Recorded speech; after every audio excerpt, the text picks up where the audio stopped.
Hello friends, मैं Amarendra Kumar. Welcome to AG point. मैं उम्मीद करता हूँ कि आप लोग बहुत अच्छे होंगे। चलिए आज करते हैं हम संविधान, यानी संविधान की स्टार्टिंग एकदम बेसिक से लेकर के आपको मैं कोई भी, चाहे वो ज्योग्राफी में पढ़ा रहा हूँ, चाहे इतिहास पढ़ा रहा हूँ, मैं एकदम आसान तरीके से आप लोग को पूरी प्रक्रिया को बता रहे हैं। तो चलिए आज हम संविधान को एक बेसिक से उठाते हैं कि आखिर एक संविधान था क्या, संविधान का निर्माण कैसे हुआ और संविधान के निर्माण में कौन कौन से प्रक्रियाएं सबसे महत्वपूर्ण भूमिका निभाई। तो सबसे बात करते हैं भारतीय संविधान की, ठीक ना। अगर हम संविधान की परिभाषा की बात करें तो कहा जाता है संविधान वह दस्तावेज है जो किसी भी देश के उसके राजनीतिक बुनियादी सांचे ढांचे का निर्धारण करता है। फिर समझिएगा, संविधान वह दस्तावेज है जो किसी भी देश की उसके राजनीतिक बुनियादी सांचे ढांचे का निर्धारण करता है, संविधान कहलाता है ना। संविधान दो शब्दों के मेल से बना है। ये जो हमारा संविधान है वह दो शब्दों के मेल से बना है, सम जोड़ विधान। सम जोड़ विधान, जहाँ सम का अर्थ बराबर या समान होता है, जबकि विधान का अर्थ कानून या नियम होता है। कानून या नियम होता है। यानी अगर हम देखें तो संविधान का जो शाब्दिक अर्थ होता है, संविधान का अगर हम देखें इस प्रकार, संविधान का शाब्दिक अर्थ सबके लिए समान कानून या नियम होता है। सबके लिए समान कानून या नियम होता है ना। संविधान का जो शाब्दिक अर्थ होता है सबके लिए समान कानून या नियम होता है। फिर समझिएगा, संविधान वह दस्तावेज है जो किसी भी देश के उसके राजनीतिक बुनियादी सांचे ढांचे का निर्धारण करता है तथा उस देश की जनता उसके अधीन शासित होती है, संविधान कहलाता है। संविधान दो शब्दों के मेल से बना है, सम जोड़ विधान। सम का अर्थ होता है बराबर या समान तथा विधान का अर्थ होता है कानून या नियम। इस प्रकार संविधान का जो शाब्दिक अर्थ होता है वह सबके लिए समान कानून या नियम होता है। याद रखिएगा, संविधान जरूरी नहीं कि केवल देश का ही हो, संविधान एक परिवार का भी होता है, संविधान एक संस्था का भी होता है। आप भी अगर जो स्वतंत्रताएं मिली होती है कहीं जाने के लिए, कहीं आने के लिए या कुछ करने की, तो वह जो आपको अधिकार मिले होते हैं वह घर के द्वारा बनाए हुए अधिकार, नियमों के अधीन आपको ये अधिकार मिलते हैं। और घर का जो मुखिया होता है वह हमारे घर के नियमों का संरक्षक होता है, चाहे वो दादाजी हो या माँ हो या पापा हो, वो हमारे घर के नियमों का संरक्षक। जैसे संविधान का संरक्षक सुप्रीम कोर्ट होता है, उसी तरह हमारे घर में बने हुए नियमों के जो संरक्षक होते हैं वह पापा होते हैं, माँ होती है या दादाजी, कोई एक घर का मुखिया होता है। और जैसे उनका निर्देश होता है उसी निर्देश के अधीन आप रहते हैं या अपने अधिकारों का उपयोग करते हैं या कहीं आते जाते हैं। तो संविधान जरूरी नहीं कि संविधान केवल देश का हो, संविधान संस्था के भी होते हैं, संविधान परिवार के भी होते हैं और संविधान देश के भी होते हैं। अगर हम संस्थाओं की बात करें तो अगर किसी के अधीन हम शासित होते हैं, कहीं हम काम करते हैं, तो उसके नियमों के अधीन ही हम बंधे होते हैं, है ना। तो ये आपका संविधान का एक बहुत बड़ा एस्पेक्ट है। जरूरी नहीं कि एक संविधान एक देश के ही अधीन होते हैं, है ना। तो ये हमारा संविधान का परिभाषा हो गया। अब बात करते हैं संविधान सभा का गठन। संविधान सभा का गठन,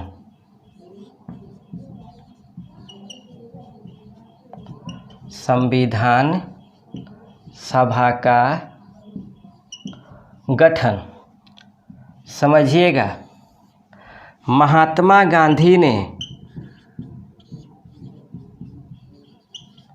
महात्मा गांधी ने एक अपना विचार दिया था कि भारतीय संविधान का निर्माण भारतीयों की इच्छा के अनुसार ही होगी। महात्मा गांधी ने कहा था भारतीय संविधान का निर्माण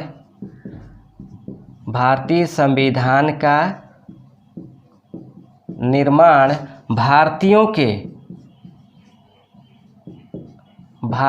के इच्छा के अनुसार ही होगी। इच्छा के अनुसार ही होगी, है ना। यह महात्मा गांधी ने ये अपना विचार दिया था कि भारतीय संविधान का निर्माण भारतीयों की इच्छा के अनुसार ही होगी। उसके बाद संविधान सभा के गठन की मांग आई और संविधान सभा के गठन के मांग के संदर्भ में सबसे पहले संविधान सभा नामक शब्द का जो प्रतिपादन किया था वह बाल गंगाधर तिलक ने किया था, है ना। सबसे पहले संविधान सभा नामक शब्द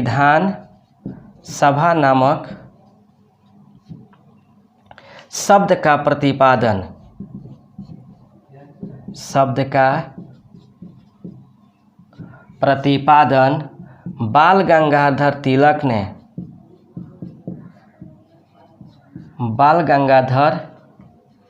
तिलक ने अपने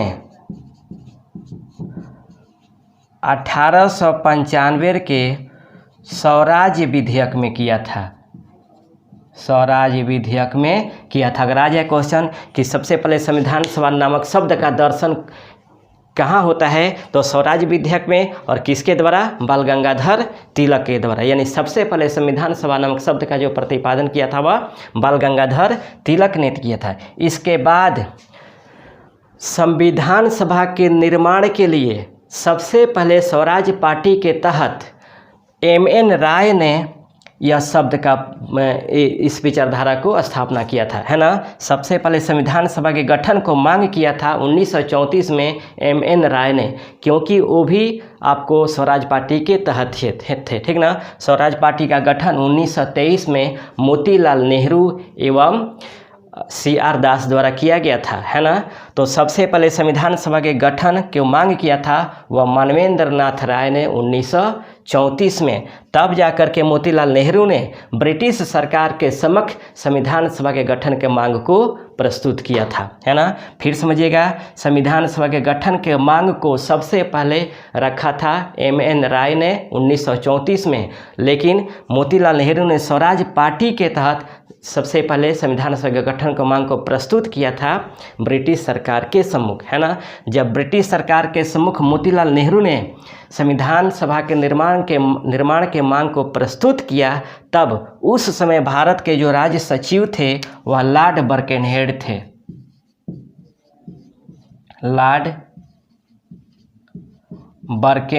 थे। इन्होंने मोतीलाल नेहरू को चैलेंज किया कि ठीक है, हम संविधान सभा के गठन के बात को स्वीकार करेंगे, लेकिन आप लोग सभी लोग मिलकर एक ऐसे संविधान का निर्माण कर दीजिए जो भारत के सभी लोगों को स्वीकार हो, है ना। लॉर्ड बर्केनहेड ने मोतीलाल नेहरू को चुनौती दिया कि ठीक है, हम संविधान सभा के गठन का मांग को स्वीकार करेंगे, लेकिन आप एक ऐसे संविधान का निर्माण कीजिए जो भारत के समस्त जनता को स्वीकार हो। मोतीलाल नेहरू ने इस बात को, चैलेंज को स्वीकार किया, और स्वीकार करने के बाद दिल्ली में सर्वदलीय सम्मेलन बुलाया। दिल्ली में मोतीलाल नेहरू ने दिल्ली में सर्वदलीय सम्मेलन बुलाया, और बुलाने के बाद यानी सभी पार्टियों का एक सम्मेलन बुलाया और इसमें एक संविधान निर्माण की प्रक्रिया को प्रारंभ किया। लेकिन भारत के अलग अलग राज्यों से, अलग अलग कोनों से जो पार्टियां आई थी, उन सभी पार्टियों का अपना अलग अलग मैनिफेस्टो था, क्योंकि मोतीलाल नेहरू का जो संविधान था, भारत का जो संविधान का निर्माण का जो साचा था, वह सर्वधर्म समभाव पर आधारित था। यानी उसमें किसी जाति का, किसी क्षेत्र का विशेष महत्व नहीं, बल्कि सबका समान रूप से महत्व या अधिकार देने की बात की गई थी। लेकिन मुस्लिम लीग ने शुरू में ही कह दिया था कि 1909 के अधिनियम के तहत हमें, यानी सांप्रदायिकता प्राथमिकता के आधार पे यानी पृथक निर्वाचन क्षेत्र की जो व्यवस्था दी गई है वह हमें इसमें स्वीकार किया जाए। इसी तरह पंजाब की पार्टियां, पश्चिम बंगाल की पार्टियां जो थी अपने अपने अधिकारों, अपने अपने हितों को लेकर के वह इस संविधान में अपने अधिकारों को थोपने का प्रयास किया। अंततः जब सर्वदलीय सम्मेलन में किसी एक विचारधारा पर मत एकता नहीं हुआ तो संविधान का निर्माण का सपना टूट गया। और टूटने के बाद मोतीलाल नेहरू ने जब नेहरू रिपोर्ट को प्रस्तुत किया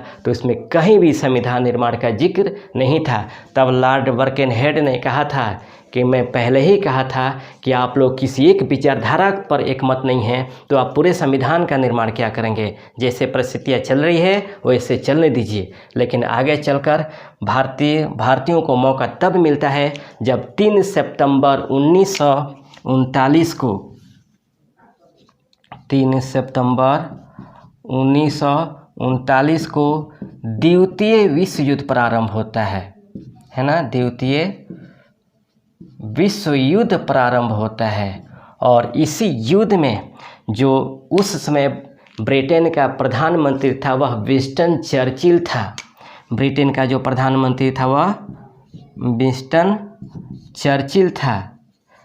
इन्होंने बिना भारतीयों की अनुमति के यह घोषणा कर दी कि इस युद्ध में भारत भी हमारे साथ है ना। लेकिन 1935 के अधिनियम के तहत जब चुनाव हुए थे तो 8 प्रांतों में कांग्रेस की सरकार थी। कांग्रेस पार्टी ने विंस्टन चर्चिल से युद्ध का उद्देश्य स्पष्ट करने को कहा, है ना। कांग्रेस पार्टी ने कहा कि नहीं, पहले आप युद्ध का उद्देश्य स्पष्ट कीजिए कि हम किस आधार पे युद्ध लड़ें, है ना, हमें उसके लिए बदले में क्या मिलेगा। विंस्टन चर्चिल ने कहा कि नहीं, सबसे पहले आप हमें युद्ध में सपोर्ट कीजिए, युद्ध समाप्ति के बाद हम निर्णय लेंगे। लेकिन कांग्रेस ने इस बात को स्वीकार नहीं किया और विरोध स्वरूप 22 दिसंबर 1939 को त्यागपत्र दे दिया। जब 22 दिसंबर 1939 को जब त्यागपत्र दिया तब इसी त्यागपत्र के उपलक्ष्य में मुस्लिम लीग ने मुक्ति दिवस मनाया था, है ना। 22 दिसंबर 1939 को जब कांग्रेस पार्टी ने त्यागपत्र दिया तब मुस्लिम लीग ने इसे मुक्ति दिवस के रूप में मनाया।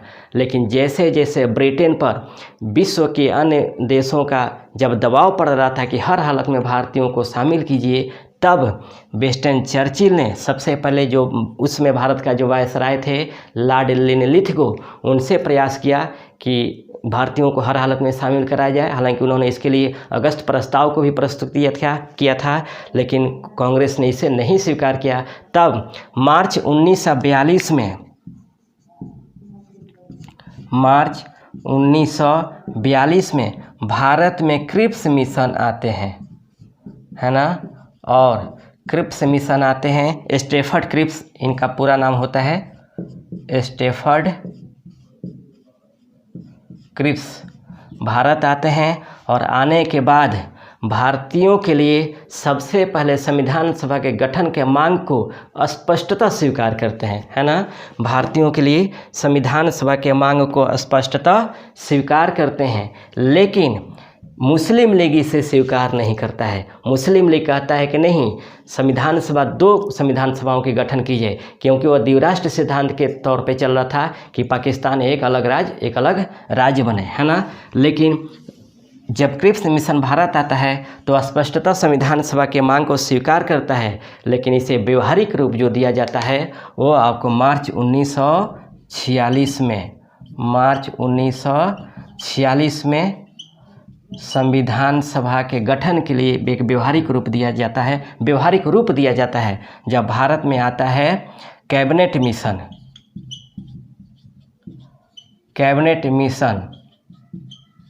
है ना। कैबिनेट मिशन भारत आता है और यही संविधान सभा के गठन के मांग को स्पष्टता स्वीकार करता है। हालांकि कैबिनेट मिशन में 3 सदस्य थे, ये क्वेश्चन पूछ देता है। कैबिनेट मिशन में 3 सदस्य थे, एक थे आपको स्टैफर्ड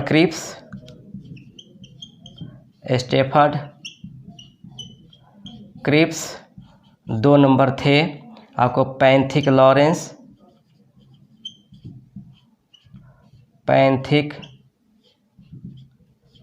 लॉरेंस और 3 नंबर थे ए बी अलेक्जेंडर, है ना। ये कैबिनेट मिशन जब भारत आता है मार्च 1946 में, तब यह कैबिनेट मिशन भारत में संविधान सभा के गठन के मांग को स्वीकार करता है। और जब भारत में संविधान सभा के गठन को जब स्वीकार किया जाता है, तब संविधान सभा की जो पहली बैठक होती है, संविधान सभा की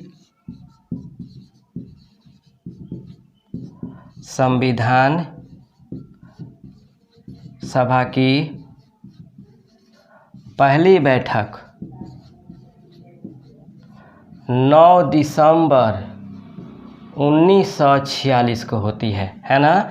संविधान सभा की पहली बैठक 9 दिसंबर 1946 को दिल्ली में होती है। और संविधान सभा का प्रथम अस्थायी अध्यक्ष, संविधान सभा का प्रथम अस्थायी अध्यक्ष डॉक्टर सच्चिदानंद सिन्हा को बनाया जाता है। डॉक्टर सच्चिदानंद सिन्हा को बनाया जाता है ना। लेकिन 2 दिन बाद यानी 11 दिसंबर 1946 को संविधान सभा का अस्थायी अध्यक्ष, संविधान सभा का अस्थायी अध्यक्ष डॉक्टर राजेंद्र प्रसाद को बनाया जाता है। डॉक्टर राजेंद्र प्रसाद को बनाया जाता है। और जो उपाध्यक्ष बनाया जाता है वह बीटी कृष्णमाचारी को बनाया जाता है। बीटी कृष्णमाचारी को बनाया जाता है। और बात याद रखिएगा, 11 दिसंबर 1946 को ही संविधान सभा का संवैधानिक सलाहकार, 11 दिसंबर 1946 को ही संविधान सभा का संवैधानिक सलाहकार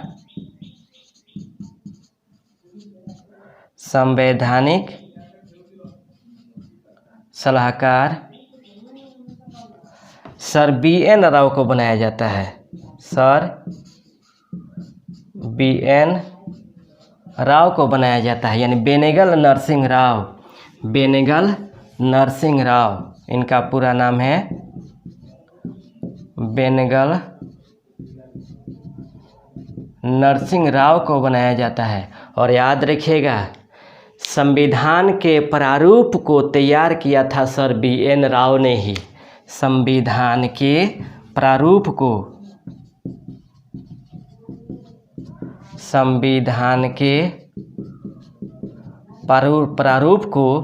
सर BN राव ने ही तैयार किया था, है ना। सर BN राव ने ही तैयार किया था। ध्यान दीजिएगा, कंफ्यूज नहीं होएगा। प्रारूप समिति का अध्यक्ष डॉक्टर भीमराव अंबेडकर को बनाया गया था, लेकिन संविधान के प्रारूप को तैयार किया था सर BN राव ने, है ना। संविधान के प्रारूप को तैयार किया था सर BN राव ने। ओके।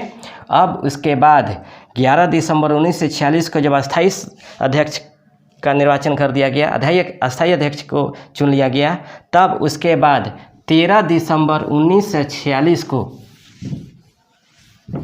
13 दिसंबर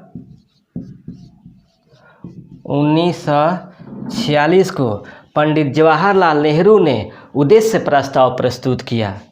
पंडित जवाहरलाल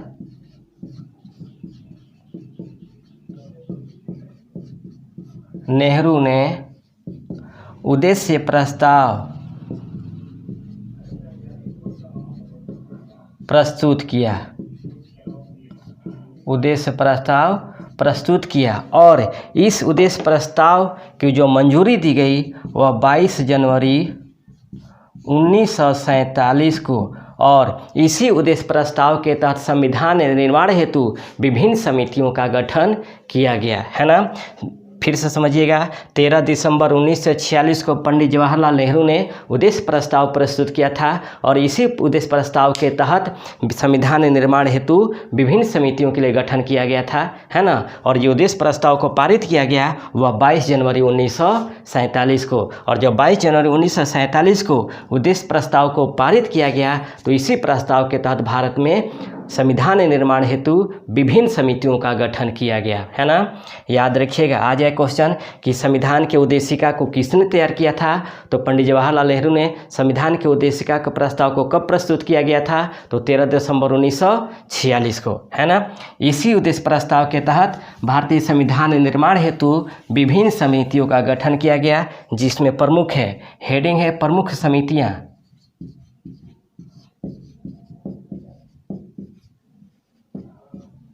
प्रमुख समितियां, है ना। प्रमुख समितियां में 1 नंबर में है संघ संचालन समिति, संघ संचालन समिति। संघ संचालन समिति का अध्यक्ष है डॉक्टर राजेंद्र प्रसाद, डॉक्टर राजेंद्र प्रसाद। 2 है संघ शक्ति समिति,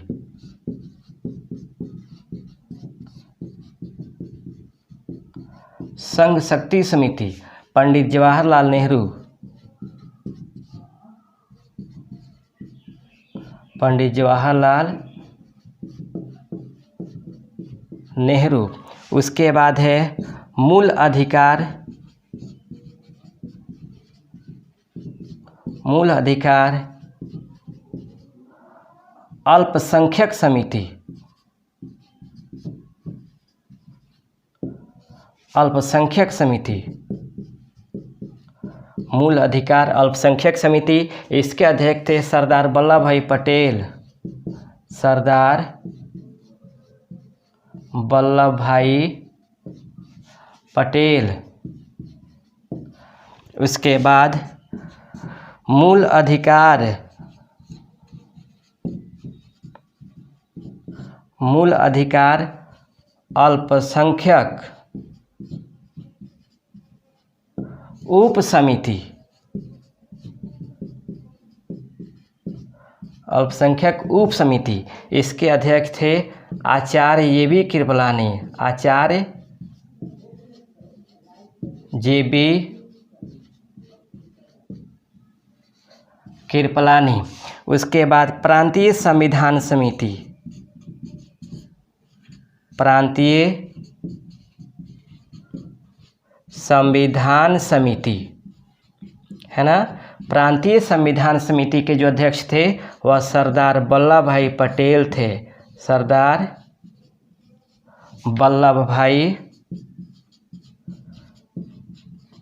पटेल थे, है ना। उसके बाद स्क्रीनशॉट आप लोग लेते जाएंगे। उसके बाद झंडा समिति,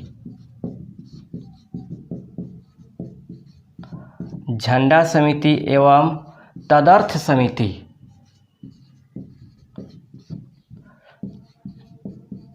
तदर्थ समिति।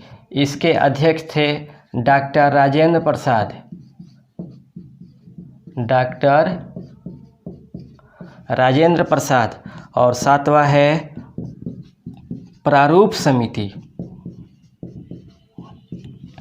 डॉक्टर भीमराव अंबेडकर, डॉक्टर भीमराव अंबेडकर, है ना। याद रखिएगा, संविधान सभा द्वारा संविधान के निर्माण हेतु 16 समितियों का गठन किया गया था, है ना। संविधान सभा द्वारा संविधान निर्माण हेतु, संविधान सभा द्वारा संविधान निर्माण हेतु अलग अलग 16 समितियों का गठन किया गया था, है ना। यह ध्यान रखेंगे, अगर पूछ दिया गया कि संविधान के निर्माण हेतु कितने समितियों का योगदान था, तो 16 समितियों का योगदान था। किसने नियुक्त किया था, तो संविधान सभा द्वारा। मैंने सभी समितियों को नहीं लिखवाया है, जो मुख्य मुख्य समिति है उसके बारे में मैं आपको बताया हूँ, ठीक ना। तो ये जानना आपको जरूरी है। अब देखिए, इन सभी समितियों में जो सबसे महत्वपूर्ण है वह प्रारूप समिति है ना। इन समितियों में जो सबसे महत्वपूर्ण है वह आपको प्रारूप समिति है। आप देखिए, संविधान सभा ने डॉक्टर भीमराव अंबेडकर की अध्यक्षता में, संविधान सभा ने डॉक्टर भीमराव अंबेडकर की अध्यक्षता में 7 सदस्यीय प्रारूप समिति का गठन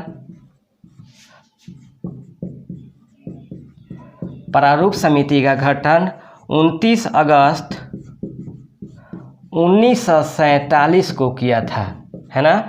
फिर समझिएगा, संविधान सभा द्वारा डॉक्टर भीमराव अंबेडकर की अध्यक्षता में 7 सदस्यीय एक प्रारूप समिति का गठन 29 अगस्त 1947 को किया गया था, है ना। ये क्वेश्चन पूछा गया है कि प्रारूप समिति का गठन कब किया गया था, तो 29 अगस्त 1947 को पूछ दे किसके द्वारा, तो संविधान सभा द्वारा। प्रारूप समिति में कुल कितने सदस्य थे, तो 7 सदस्य थे। प्रारूप समिति का अध्यक्ष कौन था, तो डॉक्टर भीमराव अंबेडकर था। लेकिन अगर ये क्वेश्चन पूछे कि डॉक्टर भीमराव अंबेडकर की अध्यक्षता में प्रारूप समिति के अन्य कितने सदस्य थे, तब 6 सदस्य होंगे। कंप्लीट। हाँ, देखिए अब ये 6 सदस्य कौन कौन हैं इसको हम देख लेते हैं, है ना।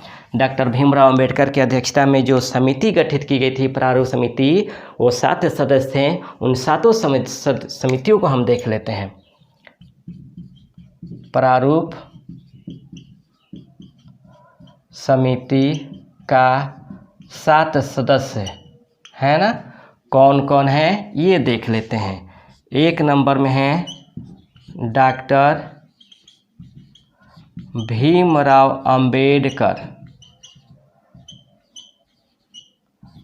अंबेडकर, याद रखिएगा ये अध्यक्ष थे, इन्हें अध्यक्ष बनाया गया था। 2 नंबर में थे एन गोपाल स्वामी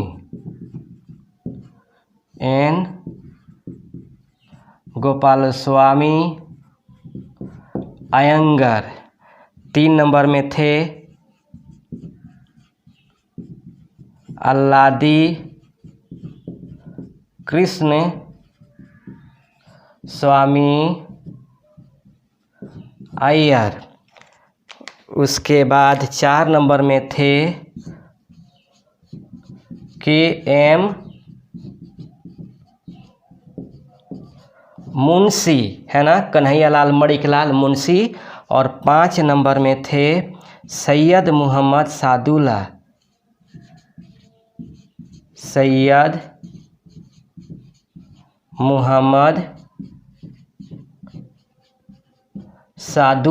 है ना। 7 नंबर में बी.एल. मित्र।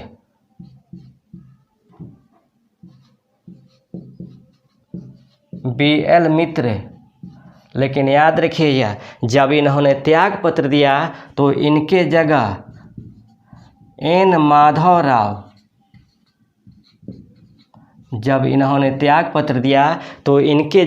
माधवराव को सदस्य बनाया गया। सॉरी, ये 6 नंबर में बी.एल. मित्र थे। जब इन्होंने त्याग पत्र दिया तो इनके जगह एन माधवराव को सदस्य बनाया गया। और 7 नंबर में थे आपको 7 नंबर में टी.टी. कृष्णमाचारी, है ना, टी.टी. कृष्णमाचारी,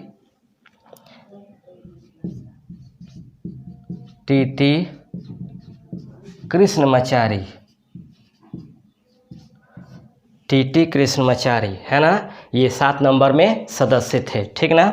तो ये आपको डॉक्टर भीमराव अंबेडकर की अध्यक्षता में ये आपको 7 सदस्यीय थे। एन गोपाल स्वामी अयंगर, अल्लादी कृष्ण स्वामी अय्यर, के.एम. मुंशी, सैयद मोहम्मद सादुल्ला, बी.एल. मित्र। जब इन्होंने त्याग पत्र दिया तो एन माधवराव को सदस्य बनाया गया था। और 7वां थे टी.टी. कृष्णमाचारी, है ना। तो ये आपको 7 सदस्य थे। नेक्स्ट जो हम क्लास लेंगे वो आगे हम अगले क्लास में लेंगे। तब तक रहने देते हैं इतना ही। आप लोग इसे पढ़िए और फिर हम इससे नेक्स्ट क्लास में आएंगे तो इसको रिकॉल करेंगे और रिकॉल करने के बाद हम अगला क्लास से स्टार्ट करेंगे। तब तक के लिए धन्यवाद। Thank you.